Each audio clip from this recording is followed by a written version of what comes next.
Yeah, Thank you. no problem. I can send you the link once it's done. Awesome, thank you. So welcome everybody to our December seminar. It's my pleasure to introduce Dr. Kumi Smith.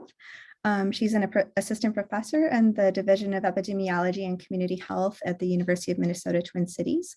She is an epidemiologist with a focus in HIV and STI epidemiology, specifically with a focus in resource-limited settings. Her current research focuses on the impact of healthcare stigma on equitable healthcare access, looking specifically at patients focusing on discrimination, patients facing discrimination on account of their race, sexual orientation, substance use history, or HIV status. She's also part of teams working on COVID transmission dynamics, determinants of refugee, immigrant, and migrant health, and uses of health technology to improve health equity. She also is the director of the HIV STI Intervention and Prevention Studies program at the University of Minnesota. And with that, I'll let her take it away.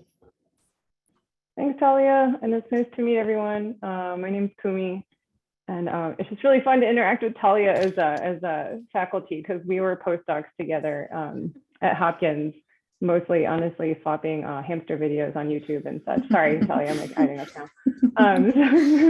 It's very fun to be able to interact with colleagues and also get to know Talia's network in this way. So I really appreciate the invite. Let me do the classic share thing. All right, I'm gonna have to do this like awkward portion share thing because my presenter view isn't working. Talia, could you just let me know if this looks okay? Yes, we can see only the slide. Great, awesome. Okay.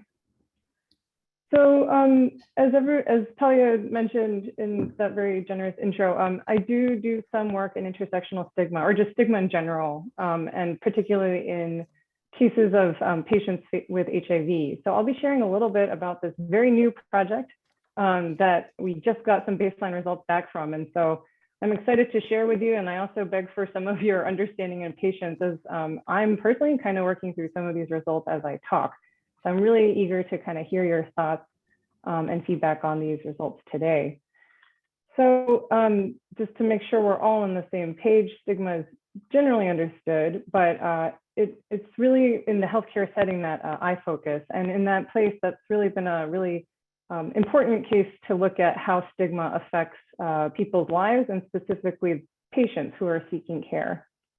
And that's because it can play out for people in several ways. So we know a lot about people with HIV and their stories that they tell us about facing stigma in healthcare, but we also hear plenty of stories from other marginalized identities, whether it's sexual and gender minorities, racial and ethnic minorities, people with certain stigmatized conditions. And what we hear is that it can affect you in several ways. You can get deferred or turned away from care, and that can result in harmful delays that are harmful to your health. People can sometimes also get suboptimal care when they see a doctor, so they're not getting as good care as they would otherwise. And they may even suffer verbal and other psychological abuse, things that have been associated with poor treatment and health outcomes. So the net result is that these patients are going to see doctors less, and when they do, they're getting worse care. So when it comes to HIV/AIDS patients, there's sort of an added dimension here. First is that, of course, there's the human ethics in that everybody deserves good and equitable medical care regardless of your disease condition. But medically speaking, people with HIV are people with a health condition that needs medical attention, just by definition. So from a public health point of view, this is also a real problem because we are denying care to people who need it, and we are giving suboptimal care to patients, which can negatively affect disease control efforts. You're not only trying to treat the individual, but by treating the individual, you're also able to better control the epidemic because maybe, as some of you know, a patient with well-controlled HIV, as in on the right meds, getting good counseling and good adherence support to stay on those meds, those folks are actually going to be less contagious to their sexual partners if they are properly treated. So naturally, it's very important on many dimensions to be talking about stigma that patients face in healthcare settings, and especially for HIV/AIDS patients. But the big question comes down to, how do you measure it? The common refrain when it comes to stigma studies is if you can't measure it, you can't fix it. So there's been a lot of attention to how exactly do we measure stigma. And I'll just spare you too much introduction into the ways that stigma itself has been dissected into many different types. There's perceived stigma, anticipated stigma, internalized stigma, and then also enacted stigma. I'll just say that enacted stigma is the one I'll focus on today, and this refers to sort of overt acts of hostility or discrimination that patients face on account of their perceived or real stigmatized attributes. So we're now talking about how do you measure enacted stigma. And the most common way that this has been done is with the use of what people call psychometric scales. So it's where you're administering questions to doctors or maybe community members, even HIV patients themselves. And the idea of these questions and scales is that they're trying to get at the underlying construct of the discriminatory attitude or belief towards people with HIV. So these questions might consist of questions like, do you think that people with HIV deserve to be able to have children? Do you think that people who have HIV deserve what they got? Questions like this. But an obvious barrier to this is what we call social desirability bias, which is just to say that we are much more in favor of, as the cartoon depicts, comforting lies instead of unpleasant truths. So you're not necessarily going to be that desiring to acknowledge, maybe even to yourself, that you might hold these discriminatory beliefs or attitudes, and therefore you might underreport it. There's also sort of an intrinsic bias test that has been administered, and I won't go into it, but there's a lot of debate over their utility as well, if we're trying to use those to get at sort of the bias that people might even have, and bias they have that they don't even know about themselves. So these are the challenges with measurement, but beyond this, there's sort of the gap that people call the NoDo Gap, which is the difference between what you know or what you say you know, and then what you do with that knowledge. So in this case, we're most concerned with what are doctors doing when encountering a certain type of patient. But we're asking them mostly, what do you believe or what do you think about these patients? And that might not translate into the behaviors that they're actually going on to carry out in clinical settings. A final option, of course, is that we could ask patients themselves, what did you experience when you were in these clinical settings? And that's a great way to avoid a lot of this reporting bias. However, a lot of those reports can be difficult to disentangle from the many complicated contextual factors of those visits. So patients might have a one-sided sort of partial understanding of their medical condition and why doctors made certain decisions. Their cases are not standardized. They all might have different patient histories and kind of clinical indications. And there, of course, is always recall bias. So the question is what to do. The search that our team set out on was trying to meet these criteria for how we address the shortcomings of previous measures of enacted stigma. So what we really want is a measure that can observe enacted stigma as it's actually taking place. So not after the fact and not adjacent to it, as in because you say these things, you might likely do these things. We want to actually see it happening in real time. And we want it to be as objective as possible. Lastly, we also want it to be standardized so that we can kind of zero in on the doctor's behaviors as a response to the attribute that we're concerned with, such as HIV. So the approach that our team came up with was with the use of standardized patient approaches.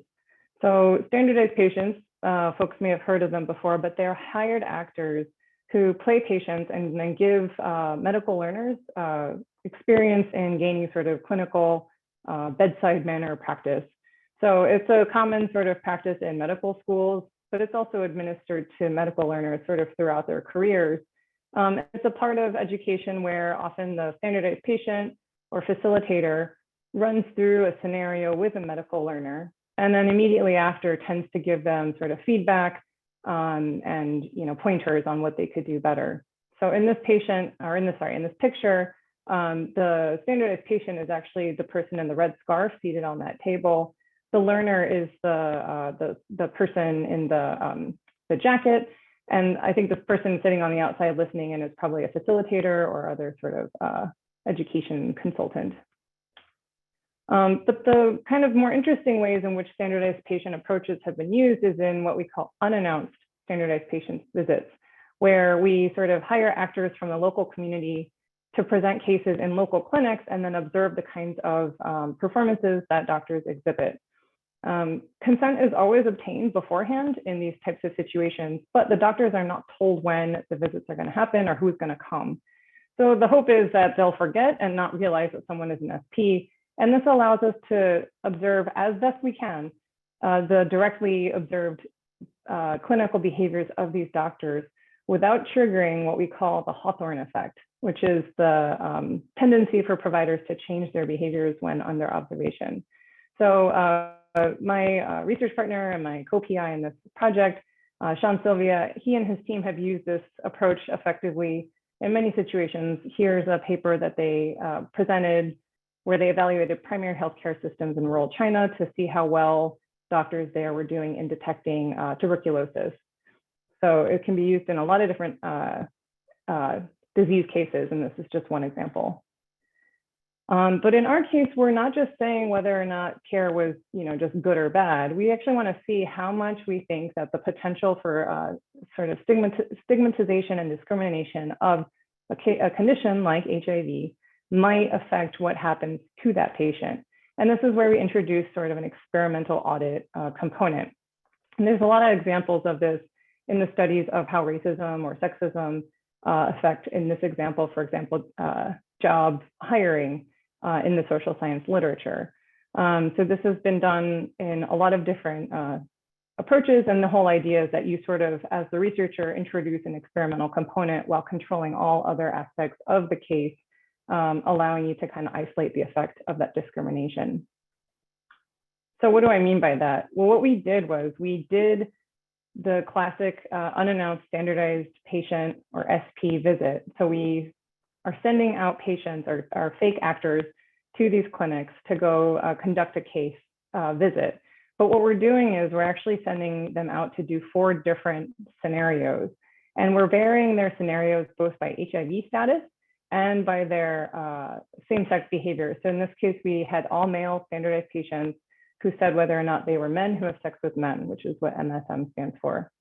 So this is where we, by randomly varying instances in which our SPs self-disclose that they're either HIV infected or not, or they are MSM or not, we are actually able to look at the group level differences between these visit scenarios, which provides an approximate proxy for the stigma attributable to either heterosexism or homophobia and to HIV stigma. And so this is kind of the 4 different case scenarios that we presented. And just to let folks know that we're sort of referring, when I'm going to in the future refer to this bottom right box as the referent case. This is in a case when someone presents as a straight HIV negative man. Although I will note that it's not that they're coming in and saying I'm straight, it's rather they're just not saying that they're, I'm sorry, they do actually say, they say I have a girlfriend, but they're not necessarily commenting on their HIV status. So it's not necessarily that they're saying, I know I'm negative, it's that they're not addressing it at all. In these other scenarios, this is coming up. The key kind of point of this approach that we were most excited about was that in addition to measuring stigma by any single attribute, one of the biggest challenges the field is facing is how to measure what we call intersectional stigma. It's when there's more than one sort of identity that is layered in the same person, and for which there's a lot of research showing that there's not only sort of additive stigma, that is, you're experiencing the stigma both received by one attribute compounded with that of the other attribute, but that there may even be sort of an interaction between the two, resulting in stigma that's worse than the sum of its parts.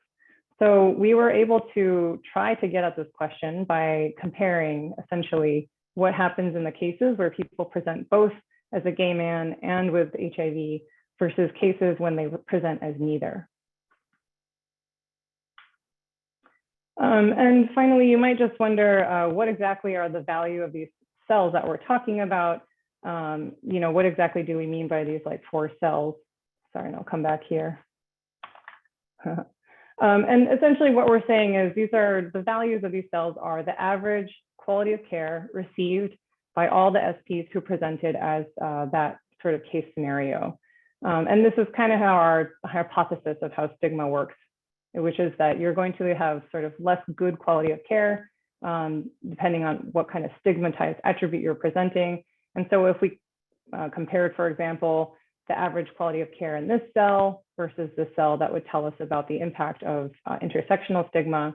If we compared the MSM versus the referent, or the MSM cases versus the referent, then that could tell us about heterosexism. And in cases where you have HIV versus cases without HIV, that could tell you about HIV stigma.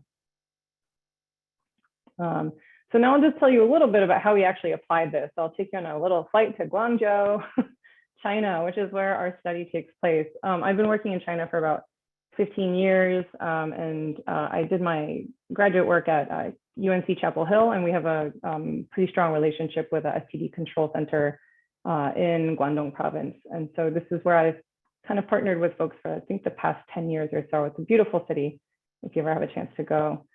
So we worked together with the Guangdong Center for STD Control and Prevention and said, you know, what is a case that you guys are worried about and that you see happening a lot? And that could become our base case. And they were saying, you know, there's nothing else than syphilis that really kind of marks the STD challenges of Guangdong province. And Guangdong province, if for those of you who may be curious, it's, well, for what you can see, it's located right across the street from Hong Kong. It's actually, Hong Kong is partly a peninsula that's attached to the mainland.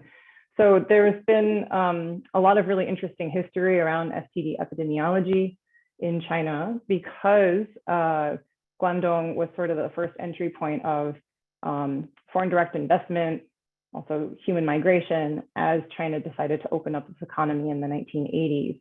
And what had happened in China was that there was such tight draconian control of sexually transmitted diseases and of commercial sex work that STI prevalence, including that of syphilis across the whole country, had really become so low, it was hypothesized to have potentially have been eliminated.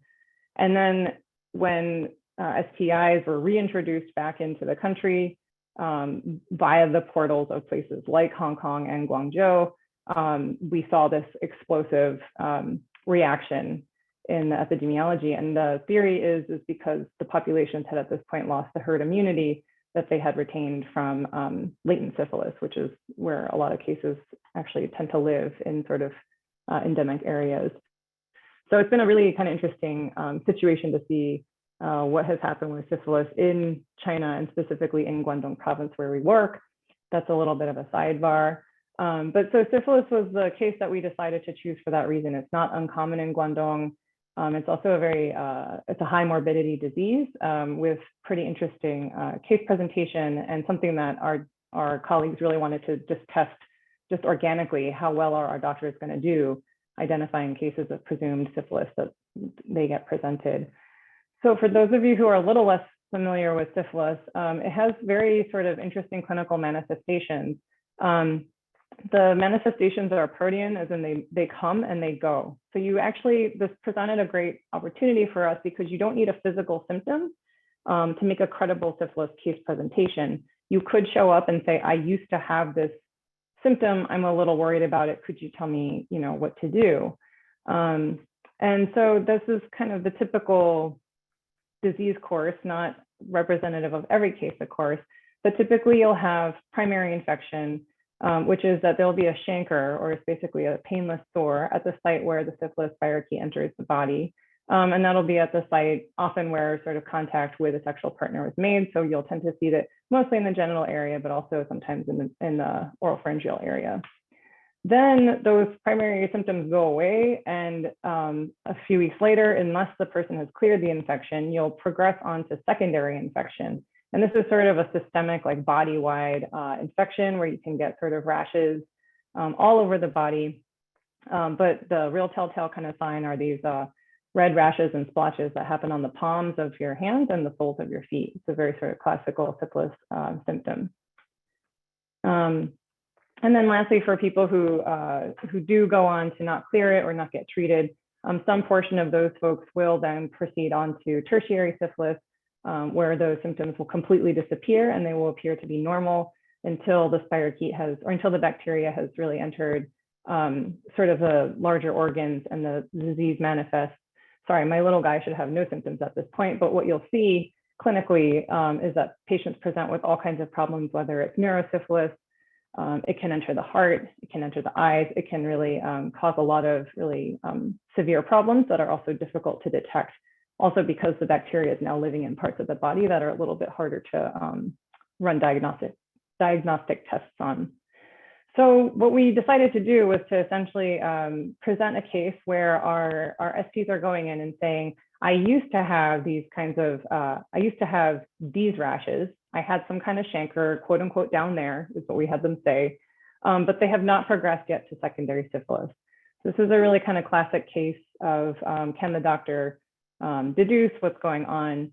And also we're feeding the doctors a lot of other details about the case that are behavioral, you know, regarding recent sexual behaviors and things like that, that should allow them to give them a little bit more information to make an educated guess that at the least this is probably an STI, and hopefully they can even potentially make the correct guess that this could be a case of syphilis. So what we did, one more thing I'll just kind of share about the logistics of using experimental audits and unannounced standardized patient visits, which is, we believe we're some of the first to do it. And so we're really kind of, it's been trial by fire.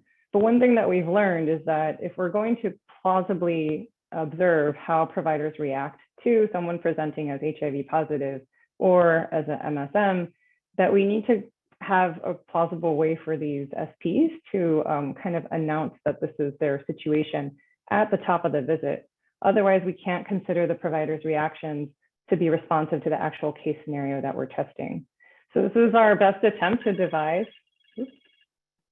ways that the SPs could plausibly announce their scenarios. And so you'll see here, you know, this is now where we're saying, oh, well, since, you know, oh, I'm HIV positive, and since I'm on meds, I'm worried about drug interactions. That would be a way that we were trying to signal the HIV positive person in a way that sounded natural. Similarly for MSM, it was saying something about, oh, I'm worried about giving something to my boyfriend. We debated long and hard about how plausible these really were. We have a community advisory board of MSM, some of whom are HIV positive, and a lot of them did concede that they probably would never say either of these things in a situation like this. But we debated, you know, whether or not it was possible to still kind of create a realistic case that wasn't going to make the doctor think like, gosh, this guy seems kind of weird and maybe this is not a real patient.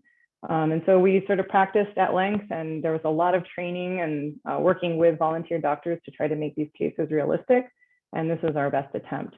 However, this is not obviously true to life in many ways, and I'll circle back to that a bit during the results. I do just want to thank the team that we have because they're so incredible. My co-PIs at the top and the rest of our team are all based in Guangzhou. I actually work really closely with all of them. And to be honest, there's Suyan up here, my study coordinator. I've actually never met in real life. She was hired during COVID, and I have not been able to go there yet. So it's been a surreal time, but I'm sure this is like the norm for many teams now. And I did just want to give a shout out to our SP team, who are just incredible. We have 12 of them. 2 of them are also kind of on standby. And they together have conducted 138 clinic visits between the 12 of them, which is really amazing. Just a quick glance at the types of clinics that we go to is a real range. We went to some lower level clinics, just community centers, as well as to some hospitals that have STD wards, or dermatology and venereology or STD care is sort of considered part of the same practice in China. So these are kind of a mix of the 2 types of practices, and these are the types of scenarios that we would often send the SPs into. These are pictures taken during the pilots. So how did it go? Well, I'll tell you first that we managed to recruit 17 clinics. Our target was 20, so we got decently close. And it was a mix of both small level clinics and also wards, individual wards in hospitals.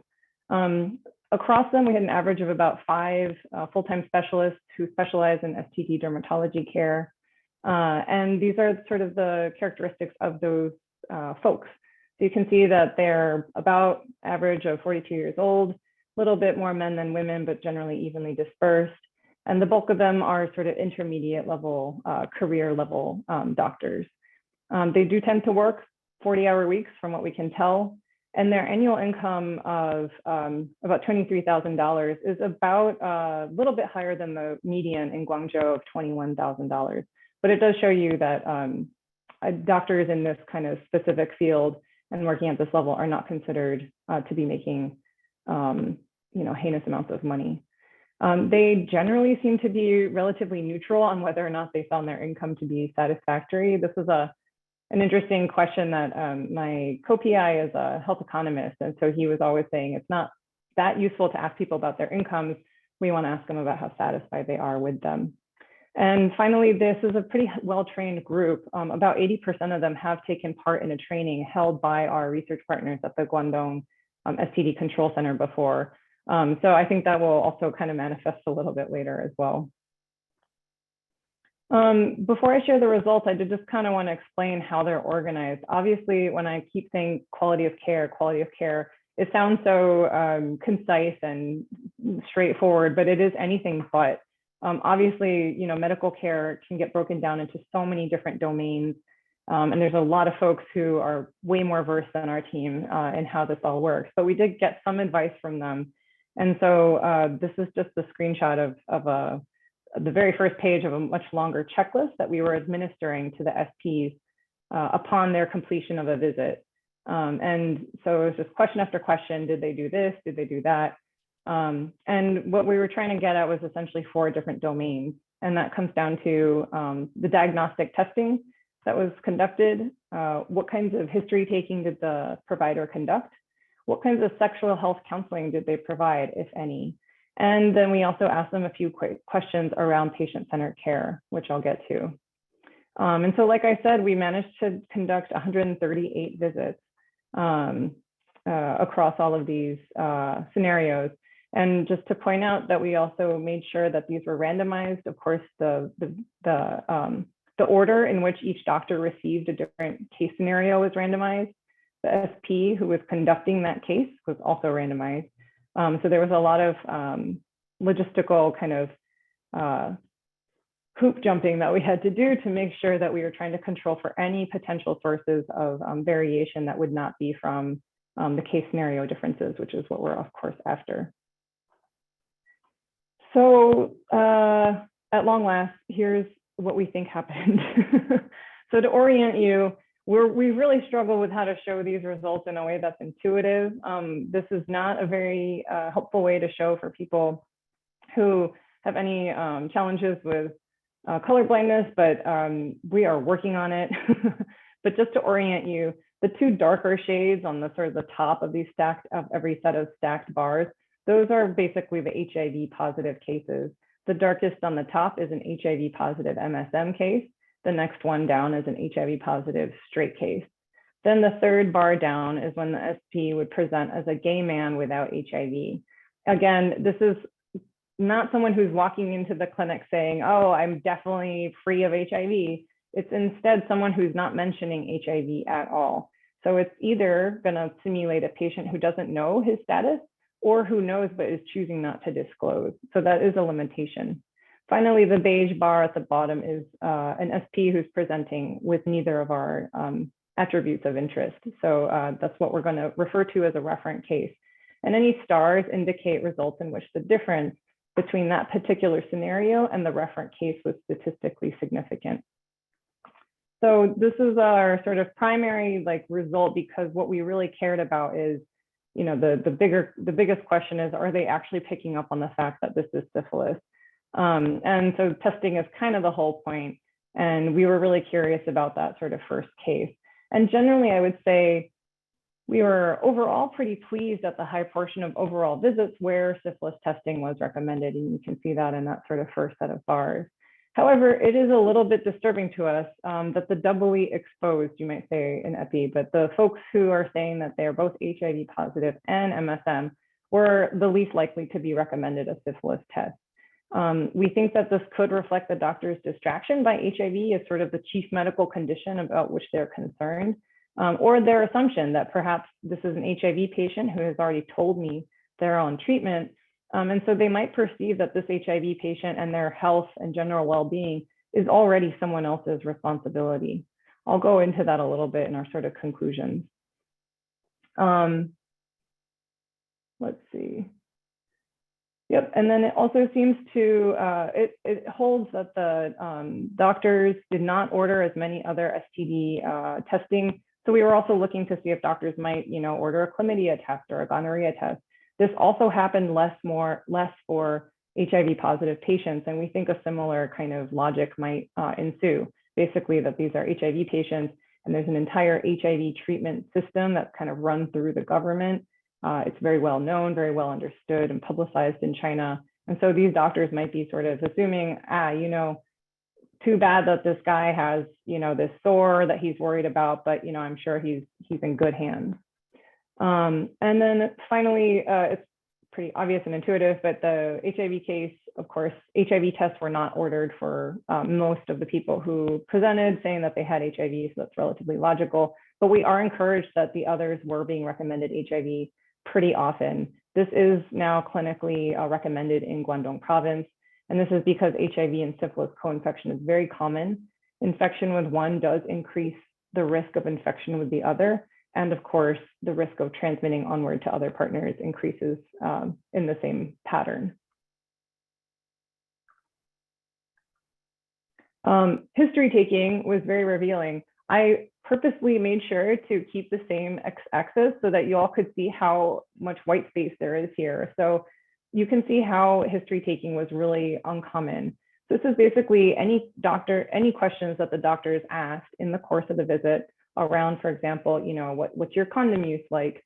Have you ever engaged in commercial sex? Basically, probably as a client. What is your number of recent partners? Do you have same-sex behaviors? So these kinds of questions are sort of what we would expect in a standard STD visit, at least according to clinical guidelines, but they're apparently not really happening. And this is where it was really like the stories that we've been hearing for a long time were really borne out, which is the sort of stereotype of the very perfunctory Chinese doctor visit, which is, the classic story is like, oh, I waited for like 6 hours and I spent like 2 minutes with them. And not only that, like they were also like dealing with another patient at the same time.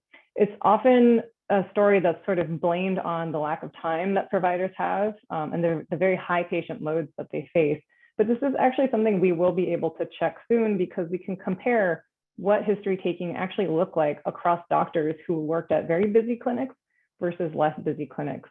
We don't have the sample size to be looking at these sort of effect measure modifications directly, but there are sort of machine learning algorithms that my co-PI is like busy at work on to try to see if we can look for any heterogeneity by these factors of interest.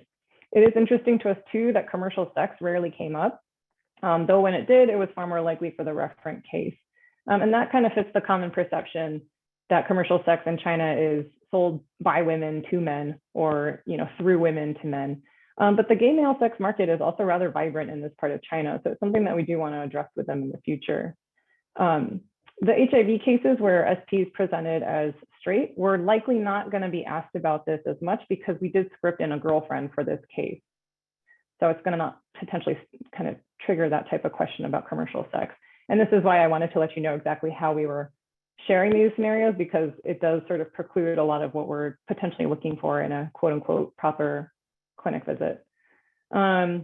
Lastly, we were expecting that no doctors would ask the straight cases about same-sex behaviors, but it did come up in a few cases, and that's something that we'd really like to explore further because it's not something that we were prepared to see, and it's actually kind of exciting. Sexual health counseling, another span of white that we're really disappointed to see. It's really striking that there's that much testing going on, but this little sexual health counseling. So the doctors are seeing, this is someone who is potentially, actively infected with an STI, and I feel so strongly about that I'm going to order a test. But I'm not really talking to them much about condom use. I'm not talking to them about, sexual behaviors. For example, if you have an active STI, like maybe should you be abstaining? Should you be talking to your partners? Should you be wearing condoms? Things like that. Apparently not coming up very much. And lastly, there's a lot of big pushes now happening in the STD control world, especially in low middle income countries, to try to reach the most at-risk populations through partners. So if a patient comes to your clinic and they either test positive or they're indicated for a test, there's a lot of sort of very cost-effective and very just overall effective approaches that can be done by trying to reach that person's sexual partners through them, because you can even deliver tests through that partner. You could deliver drugs through that partner. It's a great way to try to reach the people who need it and to reach them fast. But this is apparently not even happening to the extent that partners are not even coming up in the conversation. So obviously, definitely not great news for us. But it was interesting too that, especially in the HIV positive case here for all of these places, we never saw that HIV positive cases were getting that much more active sexual health counseling, except in the case of condom use. And that's very disturbing to us because we do know that like a big part of sexual health counseling in this setting with this population is the hope that we can sort of encourage the control of HIV by educating people that if you're either HIV positive or if you are infected with a STI, that the chances of acquiring the other infection or of transmitting your own infection are increased by the presence of the other disease. And then here we also have finally the patient-centered care approach.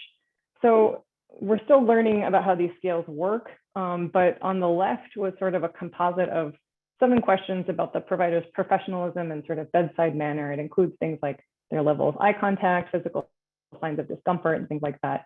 And that was measured on a 0 to 50 scale. And you can see here the straight HIV positive cases reported slightly less good bedside manner. And in the right, we have perceived clinician effort. This is actually adapted or actually directly used from patient-centered care questions developed by a group out of the Dartmouth Institute for Health Policy and Clinical Practice. One of my colleagues here comes from that group. And it's just 3 questions. They've validated and tested this 3-question kind of scale, also in Chinese.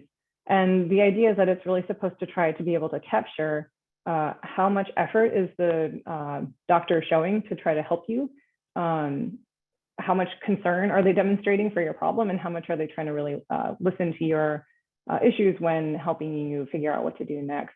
These have been found to be very salient to a lot of other kind of gold standards of patient perceived clinician effort. And so we wanted to try to use it here.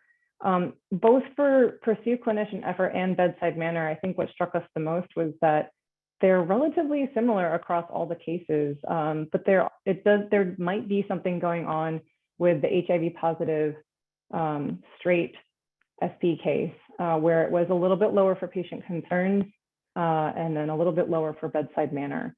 So something that we want to look at more. So these, I realize this is a lot of just bar graphs that I've just kind of thrown at you, but we do want to kind of share a few preliminary conclusions, and basically I'll see if folks have any thoughts or want to offer their own kind of views, which I would really welcome. So some of our initial thoughts is that testing is common. We did see that there was a lot of STI and particularly syphilis testing going on. So it seems that these doctors are picking up on what a classical sort of syphilis case presentation looks like, even in the absence of symptoms, which is great news. However, for all that STI testing going on, there is a serious lack of history taking and counseling.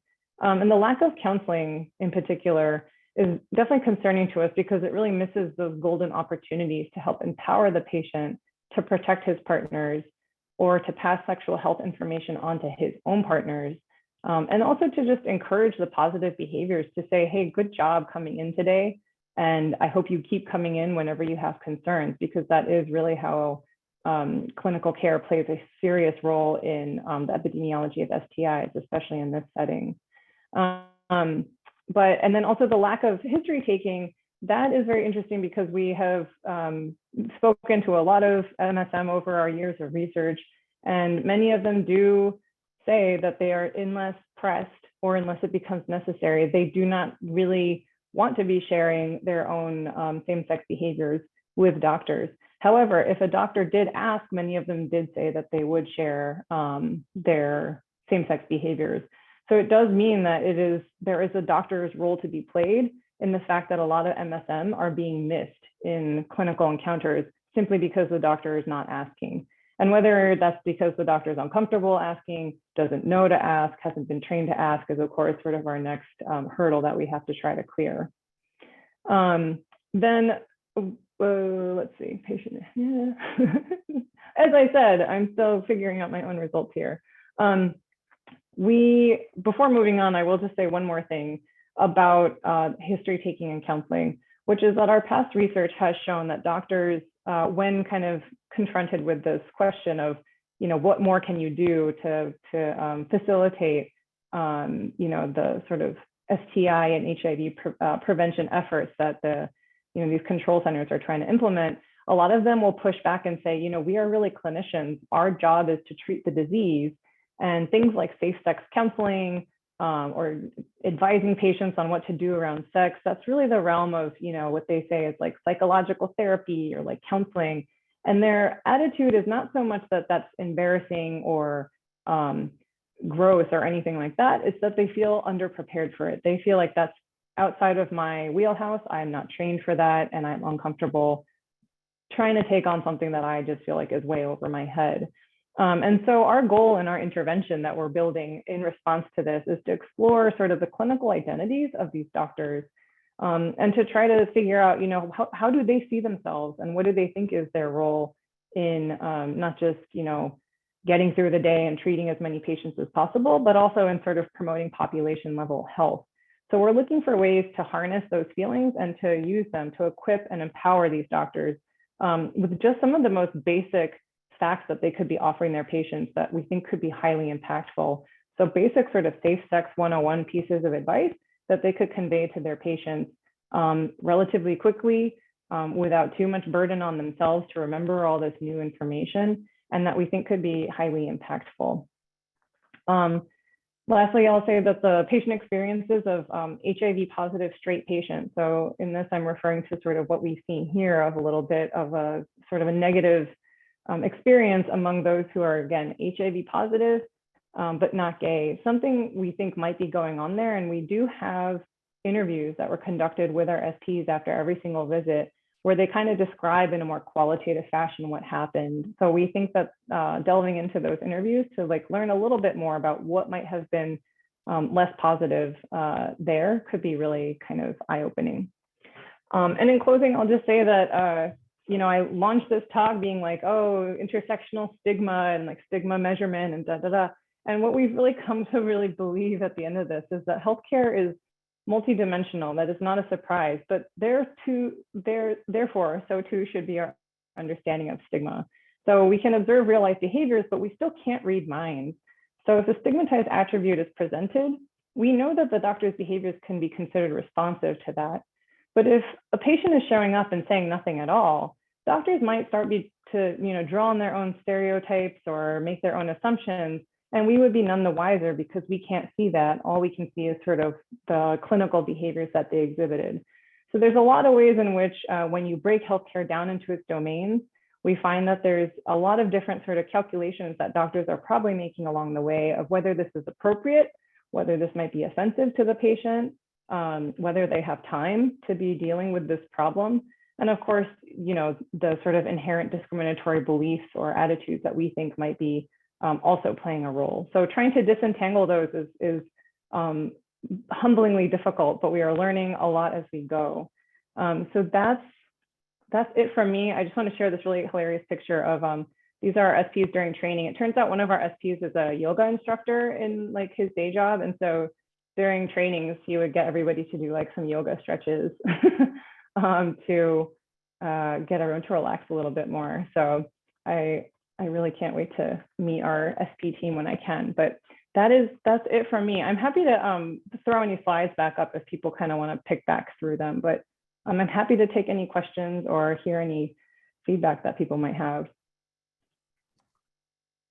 Thanks so much, Kumi, for that really interesting presentation. Are there any questions from the audience?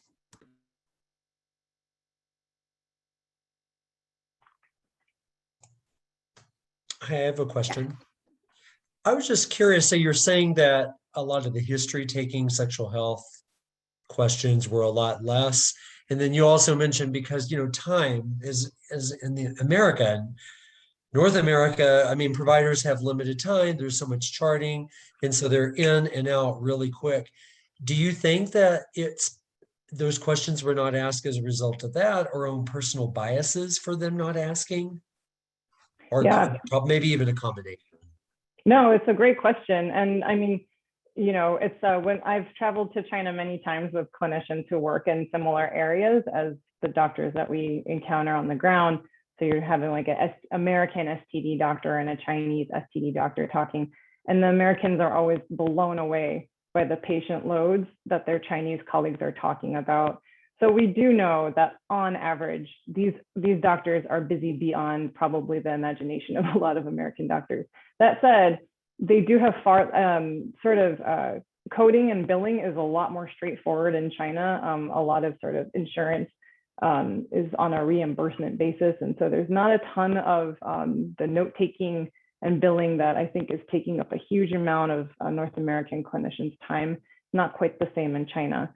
But actually, to get more directly to your point, we think there's actually a huge amount of heterogeneity in our sample and probably just kind of inherently in doctor samples. So if you're looking at, say, America and China, sure, Chinese doctors have higher patient loads, maybe less time to spend in an average clinic visit. But if you go to certain clinics, our SPs did describe some pretty hilarious places where it was like, going back in time, these really old places out in the kind of remote hinterlands of Guangzhou.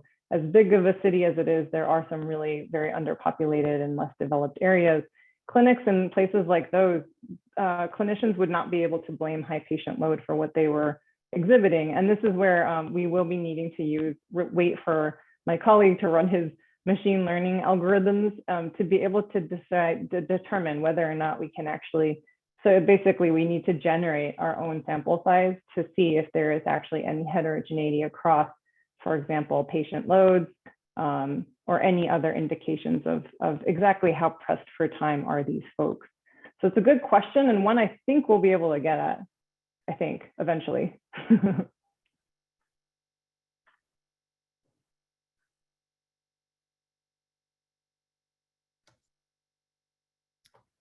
Any other questions?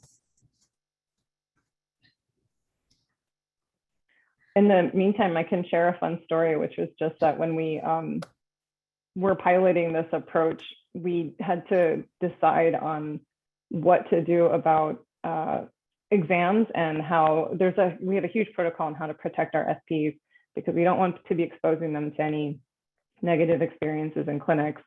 For example, like an angry doctor. And so we discussed at length all these different things, but one thing we hadn't anticipated was what to do about the fact that, this is a person who's saying, I had some kind of sore down there and it bothered me. Any normal doctor would say, well, let me take a look. But of course, as Americans, we were like horrified. We're like, well, we can't expose our employees to, have to like disrobe in a clinical setting. And so our instinct as the Americans was to say, well, like, let's make it our protocol that these guys are gonna say no every time, because whatever we decide has to be done in every single case, every single time to standardize them. But then this is actually where the SPs like took the reins and came back to us and said, actually, we think that's gonna be really problematic for your study because that's just not realistic. And we're gonna be dealing with doctors who are annoyed with us because we're going to be perceived as like incalcitrant or like uncooperative as patients. And it's just not realistic for a patient to say, I have something on this part of my body and then refuse to show it. So they actually decided. And so now the policy is let us know if you ever reach a point where you're uncomfortable doing so. But they actually do disrobe as dictated by the doctor. So we called this in Chinese, to take off your pants is to 脱裤子. So we called it the 脱裤子 problem. And this is a case where we were really moved by the fact that our SPs felt empowered enough. And I think it helps that there was enough of them to kind of talk as a group and share their experiences together. And they came back to us with their own version of procedures and how they think this should work. Lisa, you had a question? Yes, thank you so much. That was just fascinating, thinking about the similarities with our system and the differences, but overall, it just seemed like there were a lot of things that are very similar and the issues are the same. But I wondered about intersectionality and race and ethnicity, because obviously if we did that study here, I think that would be, part of the intersectionality that we'd want to know about. So how does that work in your setting? Is there diversity there, and is that bias an issue? There's certainly intersections between, say, homosexuality and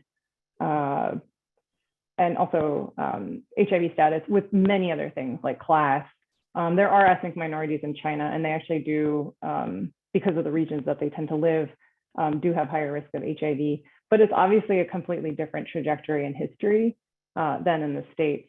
So we have talked about, it's actually in the course of trying to cast, you call it casting instead of recruiting. When you're casting your SPs, you're going to get a diversity of people. Some people are going to be really tall, some people are short. So you start to debate, like, gosh, if we have, this one super tall person and everyone else is short, is this going to disrupt our standardization? And so you end up having to kind of decide what are the things that we must insist on standardizing.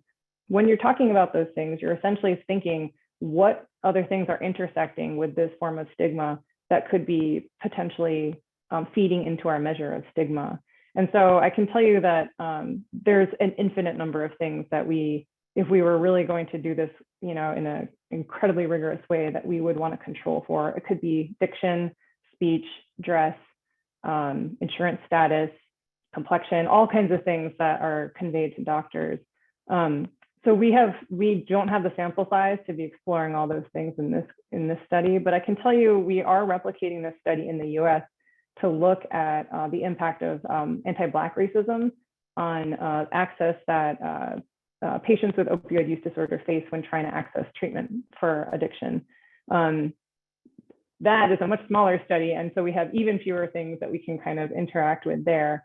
But it's been already very interesting to talk about every attribute that we think is like so clearly a source of stigma turns out to have its own nuances. For example, when we've talked about white presenting versus Black presenting SPs, we've had to bring someone on who's a specialist in colorism, because we can't just say, okay, anyone who is Black and anyone who is white, because there's such heterogeneity across our perceptions of what people are as Black and white.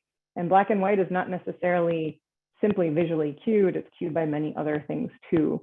So it's been really kind of eye-opening to think of how discrimination is its effects are so concrete and really can be quantified. And yet when you go to try to trigger them, it turns out that we really are at the very beginning of our understanding of how these things really do play out in social settings. So, but thank you for your question. It's a really great point. Adrienne, you had a question? Yeah. Can you hear me okay? Okay, great. So you touched a little bit on next steps. And so I was wondering if you could maybe give us a little bit more of a preview. And are you targeting that towards medical learners, physicians that are out in practice, kind of the target audience? Yeah, thanks for your question. This is actually a pilot RCT. So we do have half of our clinics randomized to a treatment, the other half to a control. The treatment is it's going to be like a one-day workshop. That's about as much time as we could get out of these doctors. And we're going to use simulation in the workshop. So asking SPs to come in, different SPs to come in and do some simulation and work around this. And then we're going to then administer a second round of unannounced visits. using the same procedures and see if we kind of made any kind of difference. We are not powered to be able to assess impact, but we're hoping to get preliminary data to fund a future fully scaled clinical trial to do this. So wish us luck, please.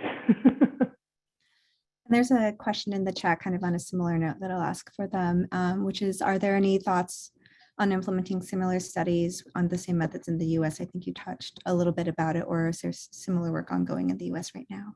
Yeah, and I did share that about the our opioid use disorder study. I mean, I can say that there's no limit to, you know, the different types of things that can be explored with this approach. I will say though that in the US, what we have found is it is challenging to set up these visits because we have so much red tape just to get our foot in the door to see a doctor. It taught me a lot about healthcare access in the States, which is that we don't have it. And in China, we are able to book visits for our SPs using their passport numbers. And we do that because if we use their national ID numbers, that can get kind of linked to their future care seeking, which is, you know, the most typical way that they seek care. And we don't want any future visits to have a note attached to it saying this person is HIV positive. So we have sort of an alternate route, but in the States, if you show up with, you know, fake information, this is fraud. If you fabricate insurance information, that's insurance fraud. So, you know, we've attempted to get studies where we pay out of pocket, but the cost of a walk-in clinic visit for someone presenting with potential signs of opioid use disorder, we estimated here in Minneapolis that it's about $600 to $800. You know, and that's with a $200 deposit for someone who's uninsured. So it's just insane. So we've basically had to work with clinics to set up incognito fake patient accounts in their system. And so we really need the cooperation of very, very motivated clinics. And as you can imagine, the clinics who are most motivated to help us on a study looking at racial disparities in care are going to be the clinics who probably already do a fair amount of self-work on this area. So we've been talking about how exactly do we kind of get in with the health systems level folks who might be willing to kind of administer this in a more systemic way throughout their entire system to really look at something that's more representative of real life. So we're pretty much up against time. If anyone has any more questions, I guess I would say feel free to email Dr. Smith if that's okay. And, sure, I didn't share my email, but I'm sure we all just Google each other these days anyway. But yeah, please feel free to reach out to me with any further questions. And I really appreciated these ones so far. Thanks so much. Thanks, everybody. Thank you all. Good to see you, Talia. Bye.